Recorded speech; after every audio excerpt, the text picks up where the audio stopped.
வணக்கம். உத்தரப்பிரதேச மாநிலம் அயோத்தியில் 1992ஆம் ஆண்டு டிசம்பர் 6ஆம் தேதி பாபர் மசூதி இடிக்கப்பட்டது.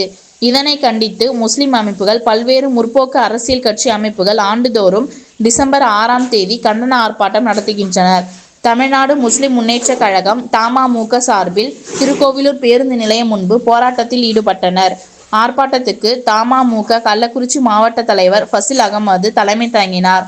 இந்த பாபர் மசூதி இடிப்பு தின போராட்டத்தில் இந்திய கம்யூனிஸ்ட் கட்சி, மார்க்சிஸ்ட் கம்யூனிஸ்ட் கட்சி, விடுதலை சிறுத்தைகள் கட்சி, மதிமுக, திமுக, பல்வேறு இஸ்லாமிய அமைப்புகள் உள்ளிட்ட நிர்வாகிகள் 500க்கும் மேற்பட்டோர் கலந்து கொண்டு பாபர் மசூதி இடிப்பு தினத்தை முன்னிட்டு ஒன்றிய பாஜக அரசை கண்டித்து கண்டன முழக்கங்கள் எழுப்பினர்.